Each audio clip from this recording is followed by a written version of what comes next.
when you give the word of God inside you and the Lord Jesus comes inside you, automatically you will reach your destination where you have to go and reach.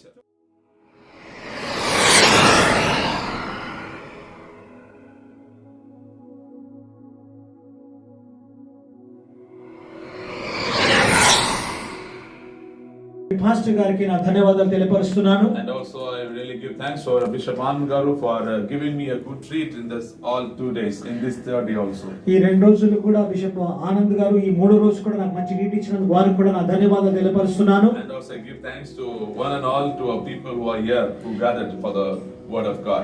దేవుని వాక్యానికి వినడానికి వచ్చిన మీ ప్రతి ఒక్కరికి కూడా నా ధన్యవాదాలు తెలియపరుస్తున్నాను. Amen. Amen. Hallelujah. Hallelujah. The human being is created in this world to worship the Lord. మానవుడు ఈ లోకంలో ఎందుకు సృష్టింపబడ్డాడంటే దేవుణ్ణి ఆరాధించడానికి. Adam and Eve is created not to dominion over this world. The first reason to bring them in this world to worship God all 24/7.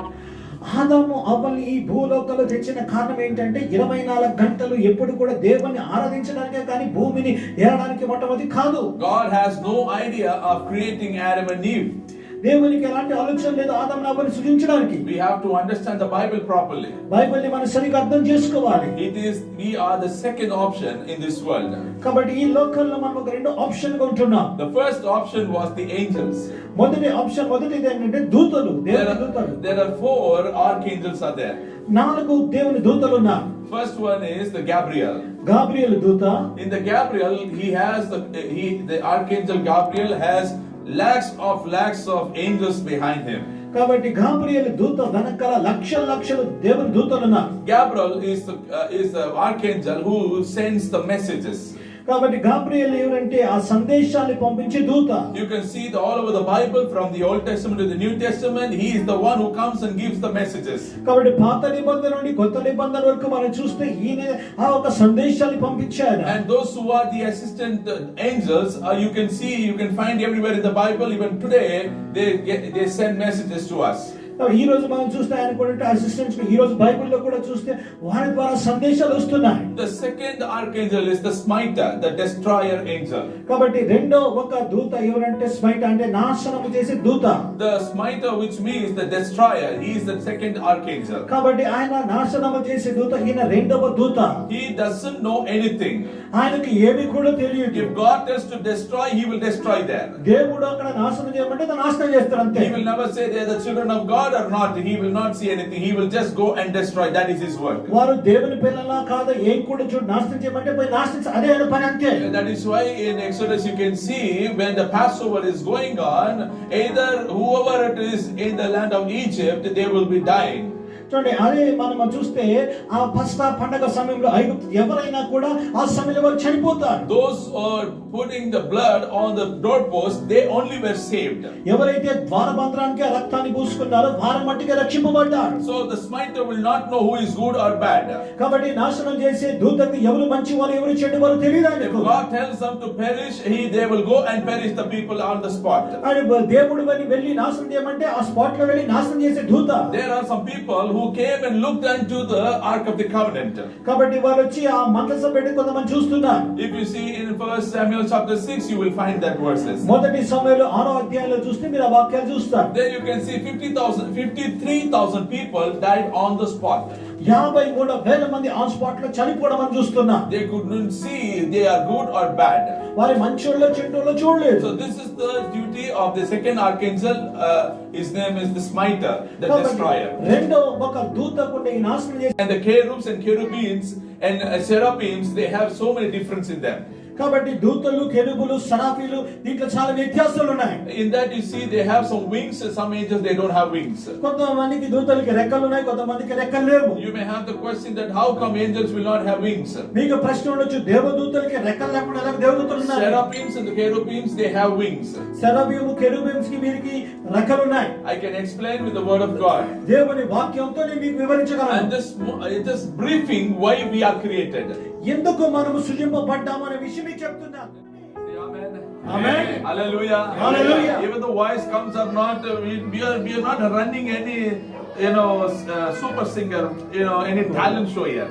కాబట్టి స్వరం ఎలాగున్నా ఏమున్నా మీరు పాడి ఏదో టాలెంట్ షో కాదు ఇది. Amen. Amen. This is worship God who is Almighty, who created you and me. ఇది దేవుని ఆరాధించడం, సృష్టికర్త నన్ను నిన్ను సృష్టించిన సృష్టికర్తను ఆరాధించడం ఇది. Because some people sing very well, we are fearing to sing out. కొంతమంది చాలా బాగా పాడుతున్నారు కాబట్టి వారిని చూసి మనం పాడడానికి భయపడుతున్నాం. Don't fear. మీరేం భయపడకండి. They are not, those who are talented, who are singing, not given special gift. When we don't sing properly, we are not given any beating. So we have to sing for God. ఏదో చాలా మంచిగా పాడుతున్నారంటే వారికి ఏదో ప్రత్యేకమైన తలాంతులు ఉన్నాయని కాదు. మనం పాడడం లేదంటే మనం ఎవరైనా కొడతారండి కాదు. Hereafter, when you come to the worship, whether you know or just sing, you just scream to God, automatically God will do mighty miracle in your life. ఇప్పటి నుండి మీరు ఆరాధనకి వచ్చినప్పుడు మీకు స్వరం వచ్చినా రాకపోయినా స్వరం ఎత్తి గట్టిగా కేకలు వేయండి. దేవుడు వింటాడు, దేవుడు అద్భుతాలు చేస్తాడు. Hallelujah. Hallelujah. Hallelujah. Hallelujah. So don't worry about worshiping God or singing. For that purpose only you and me are created. కాబట్టి ఏ విధంగా దేవుని ఆరాధించాలా, నాకు స్వరం లేదని మీరు బాధపడకండి. మనం ఎందుకు సృజింపబడ్డామంటే దేవుని ఆరాధించడానికి. Amen. Amen. So two things we want to learn from the word of God. దేవుని వాక్యంలో నుండి రెండు విషయాలు ఈ రోజు మనం నేర్చుకోవాలి. After knowing that, ఇది తెలుసుకున్న తర్వాత when you step out from here, ఇక్కడ నేను బయటికి వెళ్ళే సమయంలో I am damn sure నేను ఖచ్చితంగా చెప్తున్నాను, your life will change. నీ జీవితం మారిపోద్ది. Hallelujah. Hallelujah. Your behavior will change. నీ ఒక ప్రవర్తన మారిపోద్ది. Your character will change. నీ గుణం మారిపోద్ది. Where you got stuck, you will come out of that. ఎక్కడైతే నువ్వు ఇరుక్కుపోయావో అక్కడి నుంచి బయటకు వస్తావు నువ్వు. That is the real truth God is going to talk to you today. ఈ నిజమైనటువంటి సత్యం దేవుడు నీతో ఈరోజు Are మాట్లాడబోతున్నాడు. you ready to receive that? ఎంతమంది పొందుకోవడానికి సిద్ధంగా ఉన్నారు? Hallelujah. Hallelujah. Today is your hike. ఈ రోజు మీరు గొప్ప స్థితికి వెళ్ళే సమయం ఇది. Amen. Amen. You don't worry. ఏం బాధపడకండి. You have come with different situation. ఒక ప్రత్యేకమైన పరిస్థితి మీరు చూడబోతున్నారు. You have come with a different situation. ఏదో ఒక ప్రత్యేక పరిస్థితితో మీరు ఇక్కడికి వచ్చారు. But while going back, అయితే మీరు ఇక్కడి నుంచి వెళ్ళేటప్పుడు going with success. మీరు ఇక్కడ సక్సెస్ తో వెళ్తున్నారు, విజయంతో వెళ్తారు. It is not that just to give you enthusiasm. I'm just speaking like encouraging. No. This is the truth. ఏదో మిమ్మల్ని ప్రోత్సహించడానికి మాటలు మాట్లాడడం లేదు కానీ ఇది సత్యము. Holy Spirit is moving. పరిశుద్ధాత్మ దేవుడు కదులుతున్నాడు. Hallelujah. Hallelujah. The beauty is, అది గొప్ప విషయం ఏంటంటే since 20 years in the ministry, 20 సంవత్సరాల పరిచయంలో ఉన్నాను. there are many translators have translated for me. చాలా మంది తర్జుమా చేసే వాళ్ళు నాకు ట్రాన్స్లేట్ చేశారు. After that, they won't come for translating for me. తర్వాత నా దగ్గరికి ట్రాన్స్లేషన్ కి వారు రారు. Why? ఎందుకని? They will be growing more. ఎందుకంటే వారు The first miracle for the translator only. మొట్టమొదటి అద్భుతం ట్రాన్స్లేటర్ గారికి. Amen. Amen. He will be here only all this time. ఇన్ని రోజులు మీరు ఇక్కడే ఉన్నాడు ఆయన. Till you are here only. ఇక్కడే ఉన్నా. But after translating, తర్జుమా చేసిన తర్వాత the Spirit of God will move and change him and push him to దేవుని the higher ఆత్మ level.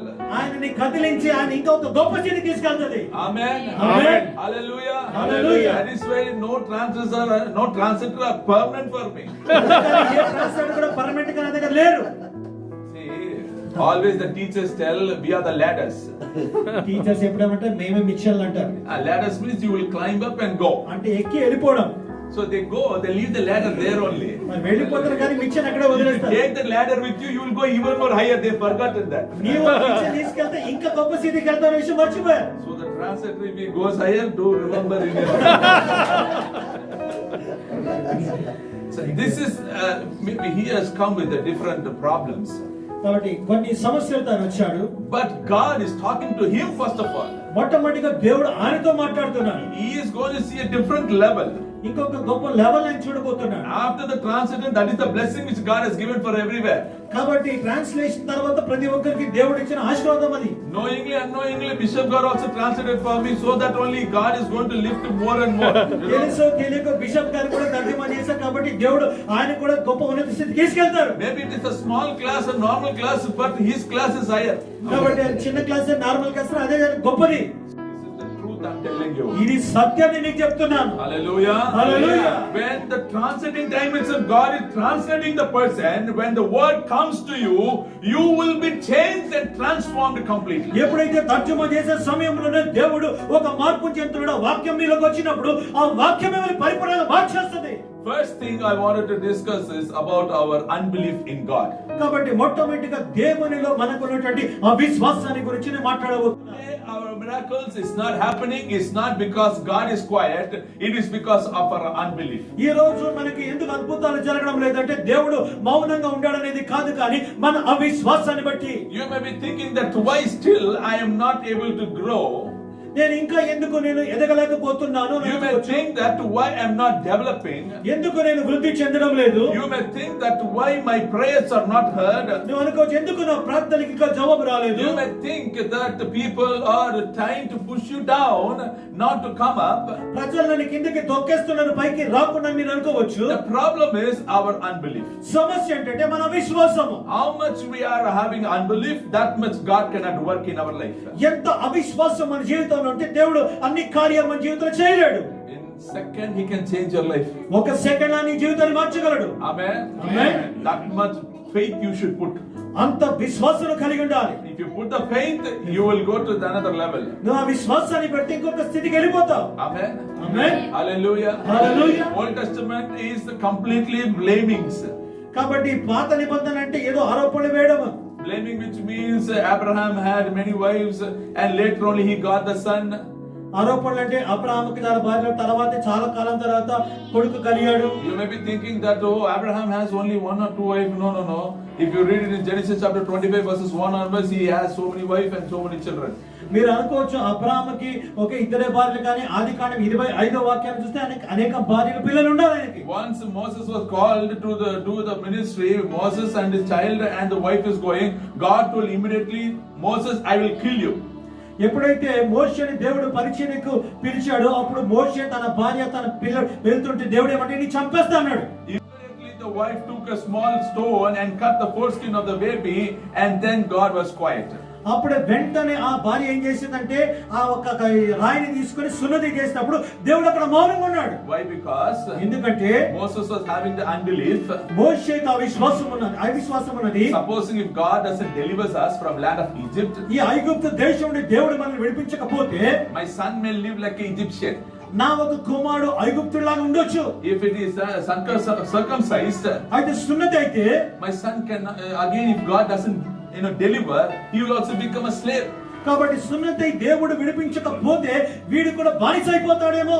So that is why without circumcision they are taking the baby towards land of Egypt. అందుకని వీరు ఏం చేస్తారు, సున్నతి లేకుండా ఆ బాలుని వారు ఐగుప్తు దేశంలో తీసుకెళ్తున్నారు. That is why God told immediately, I will kill you, Moses. అందుకని దేవుడు ఏమంటే వెంటనే నిన్ను చంపేస్తానన్నాడు. Immediately wife came to know this is the reason, and she took the stone and she gave the circumcision. అందుకని భార్య గ్రహించి వెంటనే రాయి తీసుకొని ఆమె సున్నతి చేసింది. We were not reading the Bible properly. That is a problem. We are not able to understand God properly. మన బైబిల్ ని సరిగా చదవడం లేదు కాబట్టి దేవుని సరిగా మనం అర్థం చేసుకోలేకపోతున్నాం. So in the Old Testament time, many people, many heroes have given blames and faults. చూడండి పాత నిబంధనలో మనం చూస్తే చాలా మంది వీరుల పైన ఏదో కొన్ని ఆరోపణలు వచ్చాయి. But in the New Testament, they are becoming the faith heroes. అయితే నూతన నిబంధనలో చూస్తే వారు విశ్వాస వీరులుగా మార్చబడుతున్నారు. If you read it in Hebrews, you can find verse chapter 11, you can fully completely all the heroes of Old Testament heroes. కాబట్టి నూతన నిబంధన ఇబ్రాయీయులకు రాసిన పత్రిక 11వ అధ్యాయంలో చూస్తే పాత నిబంధన విశ్వాస వీరుల పేర్లని కూడా చూడొచ్చు. How come these Old Testament people become the heroes in the New Testament suddenly? ఏ విధంగా ఈ పాత నిబంధనలో ఈ వ్యక్తులు నూతన నిబంధనలో విశ్వాస వీరులకు ఎలా మారిపోయారు? That is the one thing is stopping them, that is the blood of Jesus Christ. ఏది వారి ఆపుతున్నదంటే యేసు రక్తము. After crossing the blood of Jesus Christ in the New Testament, even the Old Testament people becoming the righteous and in faith. చూడండి ఎప్పుడైతే యేసుక్రీస్తు రక్తాన్ని వీళ్ళైతే దాటారో వీరు నూతన నిబంధనలో వీరు మార్చబడుతున్నారు. So the Lord Jesus Christ's blood, it cleanses us from all the sins and all our iniquities. చూడండి యేసు రక్తము మనల్ని సమస్త పాపము నుండి అతిక్రమం నుండి మనల్ని క్షమించేస్తుంది. That is how you can activate the faith in yourself. ఆ విధంగా నీ ఒక విశ్వాసాన్ని నీలో నువ్వు యాక్టివేట్ చేసుకోవచ్చు. So without faith you can't please God. విశ్వాసము లేకుండా నువ్వు దేవుని మెప్పించలేవు. That is what Hebrews chapter 11 verse 6 says. అందుకనే హెబ్రీ పత్రిక 11:6 చెప్పబడింది. When I speak of the verses, so please you remember or write it or keep it. ఎప్పుడైతే నేను వాక్యాల గురించి చెప్తానో దాన్ని గుర్తు చేసుకోండి, లేదంటే వాక్యాలు మీరు రాసుకోండి. I am not here to show up to say that so many verses I know. No, it is not like that. ఏదో నాకు చాలా వాక్యాలు తెలుసు నేను చెప్పడం లేదు. No. అది కాదు. Amen. Amen. Hallelujah. Hallelujah. For our understanding and the clarity about the Bible, I am giving the verses. మనము అర్థం చేసుకోవడానికి వాక్యాన్ని బైబిల్ గురించిన ఒక స్పష్టత రావడానికి నేను ఈ వాక్యాలు మీకు ఇస్తున్నాను. You may see some preachings will be like maybe or may not be, that kind of preachings only you would have heard. కాబట్టి కొన్ని ప్రసంగాలు ఉండొచ్చు కాకపోవచ్చు, ఇలాంటి ప్రసంగాలు మీరు వినొచ్చు. Here this 20 years in the ministry, nowhere saying maybe, it cannot be, it is assured word of God. కాబట్టి 20 సంవత్సరాల పరిచయం జరగొచ్చు జరగకపోవచ్చు అని కాదు, ఖచ్చితంగా దేవుని వాక్యం చెప్తున్నా. Hallelujah. Hallelujah. Hallelujah. Hallelujah. When God is assured and the word of God is assured, we also should be assured of what we speak. చూడండి, దేవుడు నిశ్చయంగా ఉంటే, వాక్యము నిశ్చయంగా ఉంటే, మనము కూడా ఏదైతే మాట్లాడుతున్నామో దాని గురించి నిశ్చయత మనకు ఉండాలి. So today the main failure of us is not because God is not right to do anything, it is our unbelief only God couldn't do anything in our life. ఈ రోజు మన జీవితంలో ఎందుకు మనం ఓడిపోతున్నామంటే కారణం ఏంటంటే దేవుడు ఏమి చేయడం లేదనేది కాదు, కానీ మన అవిశ్వాసాన్ని బట్టి అక్కడ ఏం జరగడం లేదు. Because of our unbelief only, even Jesus Christ couldn't do any miracle in our life. మన అవిశ్వాసాన్ని బట్టి యేసు ప్రభు మన జీవితాల్లో ఎలాంటి అద్భుతాలు చేయలేకపోతున్నాడు. That is why even today when Jesus comes directly and sits into your house, don't think that the miracle will take place. అందుకని ఈ రోజు యేసు ప్రభు నేరుగా నీ గృహంలోకి వచ్చిన అద్భుతం జరుగుతుంది అనుకోకు. Amen. Amen. Hallelujah. Hallelujah. Many are thinking that చాలా మంది అనుకుంటున్నారు this man of God, if he prays, our problem will be solved. ఈ దైవ సేవకుడు ప్రార్థన చేస్తే మా సమస్య వెళ్ళిపోద్ది అనుకుంటారు. Even the Benjamin comes here also, our problem will not be solved. Bunyan గారు ఇక్కడ వచ్చినా మన సమస్యలు పరిష్కారం కావు. Reinhard Bonke has passed away, even he comes also, our problems will not be solved. రేనాడ్ బొంకే గారు చనిపోయారు, ఆయన వచ్చినా కూడా మన సమస్యల పరిష్కారం కాదు. You know why? ఎందుకో తెలుసా? Because our faith is important to work in our life. మన విశ్వాసము మన జీవితంలో కార్యం చేయడానికి అది చాలా ముఖ్యమైనది. You have read the Bible and many preachings you would have heard where all the Jesus have done the miracles, he always questions, do you believe that I can do it? చూడండి, మనము మీరందరూ Bible చదివారు అని బాగా తెలుసు. ఎక్కడైతే యేసు ప్రభు అక్కడ అద్భుతాలు చేశాడో అక్కడంతా ప్రశ్న వేస్తున్నాడు, నేను ఇది చేయగలనే విశ్వాసం మీకు ఉన్నదా? Amen. Amen. Even for Bartimaeus, వర్తమాన గురించి చూస్తా, he knows, Jesus knows that he is a blind, యేసు ప్రభుకు తెలుసు అని గుడ్డివాడని, but still he is asking what do you want? ఆయన కూడా ఆయన అడుగుతా నీకు ఏం కావాలి? Is that? అవునా? Because many people, they do not see their main fault and main need, they will ask for any other things. చాలా మంది ఏం చేస్తారంటే వాళ్ళకి ఏదైతే అవసరమో వాళ్ళు తప్పు ఏదో గ్రహించారు కానీ వేరే ఏదో అడుగుతుంటారు. Today we are not asking for forgiveness. ఈ రోజు క్షమాపణ గురించి మనం అడగడం లేదు. We are not asking God for his grace or the spirit, all the 9 gifts of the Holy Spirit. ఈ రోజు దేవుని ఆత్మ కొరకు, ఆ కృపా వరాల కొరకు మనం అడగడం లేదు. That is also lacking in us. అది కూడా మనలో ఒక కొరత ఉన్నది. But still we don't ask that, and we are asking about the mixing grinder, washing machine, car and bungalow and property. చూడండి, ఇవి అడగకుండా మనమే పడుతున్న మిక్సీ కావాలా, గ్రైండర్ కావాలా, కార్ కావాలా, బంగ్లా కావాలా, ఇల్లు కావాలని అడుగుతున్నాం. Yes. అవునా కాదండి? But this is also lacking. ఇది కూడా కొరత మనకుంది. But which is main, that is important. ఏది ముఖ్యమో అది ముఖ్యము. Because from the Old Testament God is seeing the nature of human. పాత నిబంధన నుండి దేవుడు మానవుని ఒక గుణాన్ని చూస్తున్నాడు. When Adam itself, God is asking, ఆదాముని దేవుడు అడుగుతున్నాడు, Adam, where are you? ఆదామ ఎక్కడున్నావు? God knows where is Adam. దేవునికి తెలుసు ఆదాము ఎక్కడున్నాడో. Still Adam, God is asking Adam, where are you? అయినా కూడా దేవుడు ఆదాముని అడుగుతున్నాడు, ఆదాము ఎక్కడున్నావు? God's nature is completely different. దేవుని గుణము ప్రత్యేకమైనది, వేరేది. He knows very well where Adam is. ఆదాము ఎక్కడున్నాడో చాలా బాగా దేవునికి తెలుసు. Amen. Amen. But still he is asking Adam, where are you? అయినా కూడా ఆదాము ఎక్కడున్నావు అని అడుగుతున్నాడు.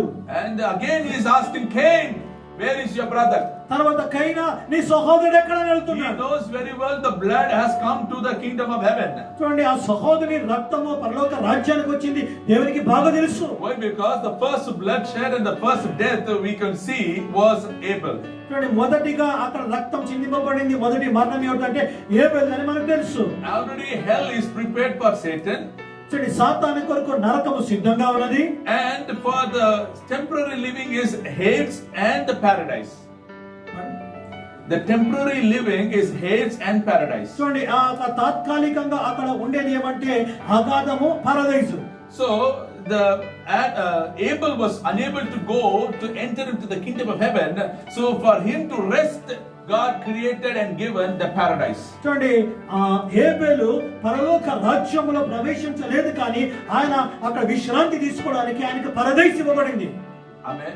Amen. Hallelujah. Hallelujah. That is why his blood came there to the kingdom of heaven. అందుకనే ఆయన రక్తం అక్కడ పరలోక రాజ్యానికి వచ్చింది. So you can find God knows, but still he asked. అయితే దేవునికి తెలుసు అయినా దేవుడు అడుగుతుంటాడు. Even the blinds and the lepers comes, Jesus asking, do you believe that I will do it? చూడండి గుడ్డివారు కానీ కుష్ఠరోగులు వస్తే యేసు ప్రభువు ఏమంటున్నారంటే నేను మిమ్మల్ని స్వస్థపరుస్తానని మీకు తెలుసా, మీరు నమ్ముచున్నారని అడుగుతున్నాడు. But specifically for Bartimaeus, he is asking, what do you want me to do? అయితే బర్తిమయితో యేసు ప్రభువు ఏమంటున్నాడంటే నేను నిన్ను ఏమి చేయగోరుతున్నా, నీకు ఏం కావాలి? And immediately he is saying, I want to see. అప్పుడు వెంటనే బర్తిమయి ఏమంటాడంటే నాకు చూపుగా నేను చూడాలి అంటున్నాడు. On the spot you can see that Bartimaeus was able to see. చూడండి ఆ క్షణంలోని గుడ్డి బర్తిమయికి చూపు వచ్చింది అని మనం చూస్తున్నాం. Amen. Amen. Hallelujah. Hallelujah. So now whose faith is working here? ఇక్కడ ఎవరి విశ్వాసం పనిచేస్తుందండి? Bartimaeus' faith. బర్తిమయి యొక్క విశ్వాసం పనిచేస్తున్నది. Jesus would have done immediately in 1 second. He can bring back the eyes, no problem. చూడండి యేసు ఒక క్షణంలో అద్భుతం చేయగలడు, చూపుని తీసుకురాగలడు. But still he is asking what I can do for you. Do you believe that I will do this miracle? అయినా కూడా బర్తిమయి అడుగుతున్నాడు, నీకు ఏం కావాలి, నేను ఈ అద్భుతం చేయగలనే విశ్వాసం నీకు ఉన్నదా? So that is why in everybody's life you see, we have, even if the Jesus comes, the miracle will not take place until you faith in him. చూడండి అయినా కూడా చాలా మంది జీవితాల్లో యేసు ప్రభు వచ్చినా కూడా అక్కడ అద్భుతం జరగదు. నీలో విశ్వాసం ఉండేంత వరకు ఆ అద్భుతం అనేది జరగదు. Until we have the faith in us, it will not work. చూడండి మనలో ఆ విశ్వాసం ఉండే తప్ప ఆ అద్భుత కార్యం జరగదు. Even you go to 1,000 men of God, no problem. 1000 మంది దైవ సేవకుల దగ్గరికి వెళ్ళిన కార్యం జరగదు. Amen. Amen. You go and lay hands, let every man of God lay hands and pray, but still until you release the faith, you will never receive your miracle in your life. 1000 మందిని తలపైన చేపెట్టి ప్రార్థన చేసిన నీలో ఉన్నటువంటి విశ్వాసాన్ని నువ్వు విడుదల చేసేంత వరకు నువ్వు అద్భుతాన్ని చూడలేవు. So I will give you a small example here about our unbelief and why Jesus could not do any miracle there. ఒక చిన్న ఉదాహరణ ఇస్తాడు మన అవిశ్వాసాన్ని బట్టి యేసయ్య ఎందుకు అక్కడ అద్భుతం చేయలేకపోయాడు. Let's turn the Bible to Mark's Gospel chapter 6. Mark సువార్త 6వ అధ్యాయం verses 5 and 6. 5-6 వాక్యాలు. అందువలన కొద్దిమంది రోగుల మీద చేతులుంచి వారిని స్వస్థపరచు తప్ప మరి ఏ అద్భుతంలో ఆయన అక్కడ చేయజాలకపోయాడు. ఆయన వారి అవిశ్వాసులకు ఆశ్చర్యపడాడు. Yes. Here you can find because of the unbelief, Jesus could not do any miracles.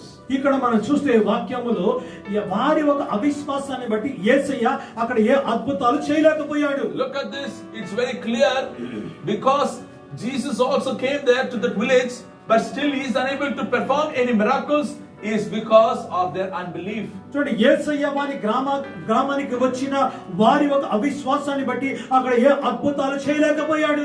Because of our unbelief only, Jesus even could not do any miracle, and it's written he so marveled about their unbelief. చూడండి మన అవిశ్వాసాన్ని బట్టి అక్కడ యేసుప్రభు అద్భుతాలు చేయలేకపోయాడు. అక్కడ వారి ఒక అవిశ్వాసాన్ని బట్టి ఎవడు అక్కడ ఆశ్చర్యపోతున్నాడు. And also we have to understand one thing, even Jesus comes and sits in your house and asks for anything, until you release your faith that yes Jesus, I believe, I will receive, until then you will not receive any miracle from God. చూడండి యేసు ప్రభు వచ్చి మీ ఇంట్లో కూర్చొని ఆయన మాట్లాడినా కూడా నీ ఒక విశ్వాసాన్ని నువ్వు విడుదల చేసేంత వరకు, దాన్ని నమ్మేంత వరకు నువ్వు అద్భుతాన్ని పొందుకోలేవు. There are two kind of blessings we always expect. రెండు విధాల ఆశీర్వాదాలు ఎప్పుడు కూడా మనం ఎదురు చూస్తుంటాం. One is physical blessing, another spiritual blessing. ఒకటి శరీరకరమైన ఆశీర్వాదం, ఇంకోటి ఆత్మికకరమైన ఆశీర్వాదం. God wants to bless us in all the both. రెండు విధాలుగా దేవుడు మనల్ని ఆశీర్వదించాలని కోరుతున్నాడు. You can see Abraham was God told to Abraham, you see the stars and also the sea, the sand of the seas. చూడండి అబ్రహాముకి రెండు విషయాలు చెప్పాడు. ఆకాశంలో ఉండే చుక్కలు చూడు, ఇసుక రేణువులు చూడు అని చెప్పాడు. What is meant by sand of the seas, which means the physical blessing? చూడండి ఈ సముద్రంలో అక్కడ ఉన్నటువంటి ఇసుకని చూస్తుంటే అది ఏమంటే శరీరకరమైన ఆశీర్వాదము. And it talks about the heavens and the stars, Look at the stars, how much you can count, which means it talks about the spiritual blessing. ఎప్పుడైతే ఆకాశంలో ఉన్నటువంటి చుక్కలు చూసి దాన్ని లెక్క పెట్టినప్పుడు ఇది ఏం సూచిస్తున్నది? ఆత్మీకమైన ఆశీర్వాదాన్ని సూచిస్తున్నది. God never always, He blesses only physical blessing or only spiritual blessing. He mixed up and He gives both the blessings to the people of God. దేవుడు ప్రజలకు ఏదో ఒకటే ఒక ఆశీర్వాదము శరీరకరమో లేదో ఆత్మీకరమో ఇచ్చేటువంటి వాడు కాదు, కానీ దేవుడు ఆత్మీకంగా శరీరముగా రెండు రకాలుగా ఆశీర్వించేవాడు. I'm doing ministry for 20 years. By now I should travel more than 120 countries. నేను 20 సంవత్సరాల నుండి నేను పరిచయం చేస్తున్నాను. నేను 120 దేశాలకు ప్రయాణం చేయాలి. But I didn't do. నేనైతే చేయలేదు. You know why? ఎందుకో తెలుసా? Because I'm talking about the exact word of God, so I have not moved anywhere. ఎందుకంటే సరైనటువంటి దేవుని వాక్యం చెప్తున్నా కాబట్టి నేను ఎక్కడ కదలేకపోయాను. If supposing I am being a false prophet, I would have gone even to the paradise and come back. నేను అబద్ధ ప్రవక్త అయితే పరదేశం కూడా వెళ్ళి వచ్చేసేవాడిని. Yes or no? Yes, yes. అవునా కదా? There are many false prophets in these last days. ఈ చివరి రోజుల్లో చాలా మంది అబద్ధ ప్రవక్తలు ఉన్నారు. Because we are expecting for the prophecy, so all who are not prophets also becoming prophets. మనము ప్రవచనాల కొరకు ఎదురు చూస్తున్నాం కాబట్టి ప్రవక్తలు కాని వారు కూడా ప్రవక్తలుగా మారిపోతున్నారు. Suddenly we tell people are coming for prayers. Yeah, please tell something about my life. ప్రార్థనకు వస్తున్న అయ్యా నా జీవితాన్ని గురించి ఏదైనా చెప్పండి అంటున్నారు. Already ourselves we don't know what is about our life. మాకే మా జీవితం గురించి ఏదో తెలియదు. Then somebody is coming and asking what to do. ఎవరో ఒకరు వచ్చి మరి అడిగితే ఏం చేయాలి? Okay, in the name of Jesus. యేసు నామములో. Hallelujah. Hallelujah. What I can tell now?